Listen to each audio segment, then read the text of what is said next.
It looks good, it tastes even better, and it even keeps its head when it's drunk. Hi, I'm Paul, and we're going to be talking about my favourite subject. No, not me, beer.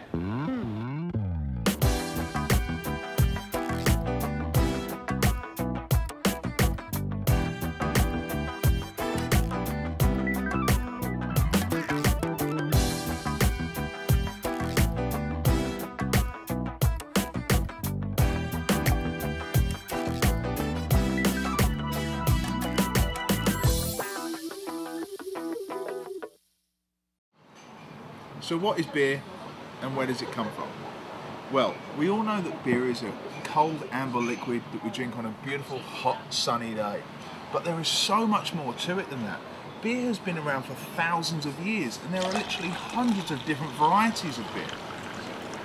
Brewing can be tracked back 5,000 years to ancient Egypt, Iran and China, with the first evidence of commercial brewing going as far back as 3,500 BC to Samaria, which is now known as southern Iraq. Brewing beer in ancient times seems to have been mostly done by women. An ancient poem honouring Ninkasi, the patron goddess of brewing, is the oldest surviving recipe for beer. By 300 BC, the Romans were brewing beer, but this was before they discovered wine and became all posh. Around the 6th century AD, after the collapse of the Roman Empire, tribal communities began to thrive. And as these communities became more organised and better at grain cultivation, so did their techniques in brewing and presumably the quality of their beer. And thank God they did, because now we can reap the rewards. Cheers.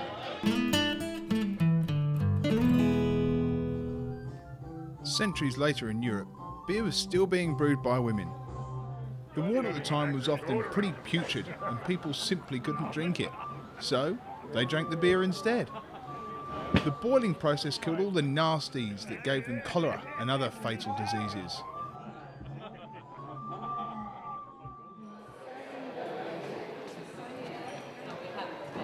And come the Middle Ages, it was the monks who had taken brewing up in earnest. It meant that they could be self-sufficient, and by brewing that tiny bit extra and turning a very small profit, it meant that they could keep the monastery alive and going. Now, they took beer making to new heights. They started improving on the purification process and began experimenting with different infusion and fermentation techniques by adding spices and even fruit. This is what we call the Belgian beer pouring ritual. So first of all, we make sure that the glasses are perfectly clean. So I'm going to pour a Hoegaarden white. I'm rinsing the glass in clear water. Then we're going to chill the glass with filtered water. So we make sure that the glass is perfectly clean. We're going to pour our Hoegaarden liquid gold. So we're going to cut away the thick bubbles on top of the beer like that. And again, we're going to wash away the beer from the outside of the glass so people don't have sticky hands. And again, we serve the perfect, clean Hoegaarden wine to our customers.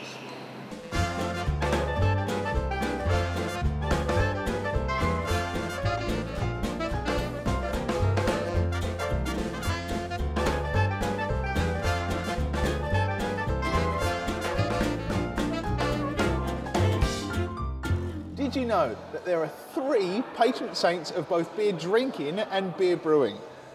We have St. Augustine, Luke the Apostle, and St. Nicholas of Myra, better known as Father Christmas or Santa Claus. So don't be a wally this year and leave him a glass of milk and a cookie, because he protects beer drinkers after all, not milkmaids.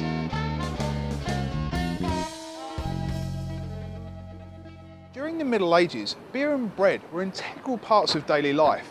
Beer was actually considered to be a food. So important was it that the Germans decided to regulate how beer was produced and what went into it. In 1516, the rulers of Bavaria decreed the Reinheitsgebot, or German purity laws, that dictated beer could only be brewed using barley, water and hops. This impacted on German beer in 2 ways. Firstly, it regulated ingredients to ensure quality and purity. But secondly, these laws effectively wiped out other traditional beers that used herbs and spices instead of hops for flavour. As these recipes didn't conform to the Reinheitsgebot, they ceased being made, and many have been lost to history. So what of yeast? Well, Put simply, yeast fermentation is the breakdown of sugar from the grain into alcohol and carbon dioxide. And the type of yeast used determines whether the beer becomes an ale or a lager. So let's go on and have a look. Ales are mostly top fermenting. The yeast rises to the top of the brew, forming a foam on the wort as it is fermenting. Ales normally take less time to brew than lagers. Lagers are made from bottom fermenting yeast that ferment more sugars than ale yeast. They're brewed at lower temperatures, but the brewing process takes a bit longer. Lagers have a clear, uncloudy appearance and a cleaner, crisper taste than the ale, whereas ales can be big, bright and bitter like an Indian pale ale, or sweet and fruity and have a cloudy appearance like a Weiss beer. And he's good. Some people still even believe that beer is the poor cousin of wine, but beer is such a delicate product, and to make a good quality beer takes balance of flavours and ingredients. And that's true whether you're making something classic and smooth or something edgy and flavour infused. And to get those ingredients to sit right takes a lot of practice. I'm here to meet Janet Hollyoak, licensee and manager of the Red Oak Boutique Beer Cafe. They brew a large range of boutique beers, plus match their beers with a degustation plate, which is becoming an accepted and sought after experience with the beer enthusiasts.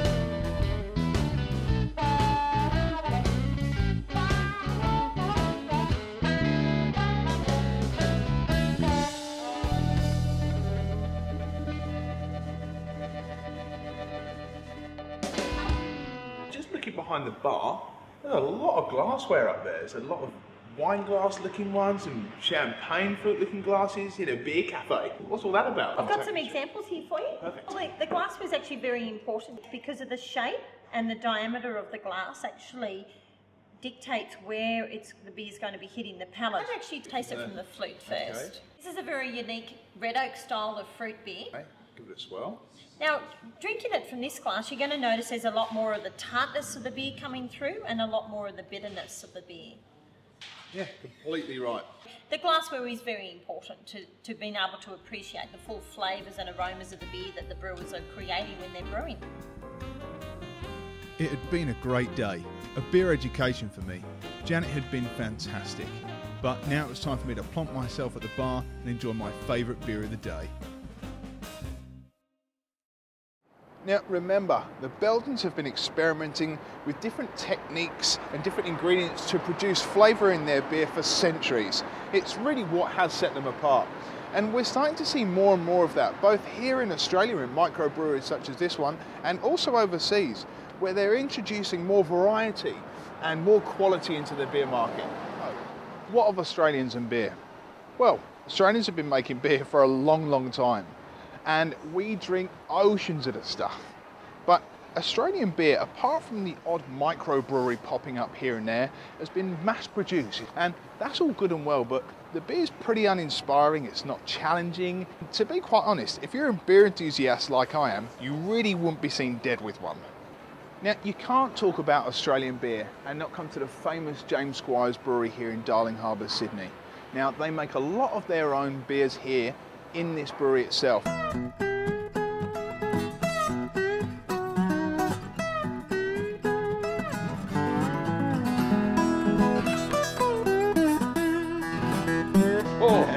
are you, mate? Good, Always really a pleasure, good. mate. Always Mate, ahead of me again, yeah, already. I was a couple of minutes already. away, mate, so I had to have one. Good man. Yes. What are you going to have? Mate, I'm having the Highwayman Red Ale. It's a excellent beer. It's only brewed here on the premises, they tell me. I can thoroughly recommend it. Okay, Thank my you, mate. shout.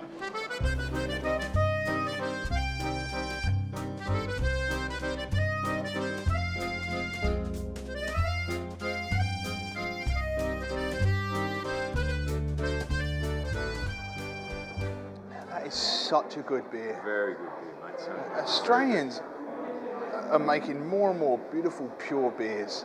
I mean, just much more so like the Americans, the Canadians and the Europeans. I mean, we have actually been doing it for ages. It's just that we're only just now starting to know about it. And we are liking what we are seeing and tasting. Our love of craft beer is growing immensely. I mean, there's a new one popping up onto the market and onto the shelves almost daily. And that, amongst other things to do with beer, of course, is what we're going to be looking at and experiencing throughout this whole series. And next week, we're going to be looking at why girls don't like beer, and also we're going to be launching our competition to find Australia's best home brew. So join me next week. Mate, another one?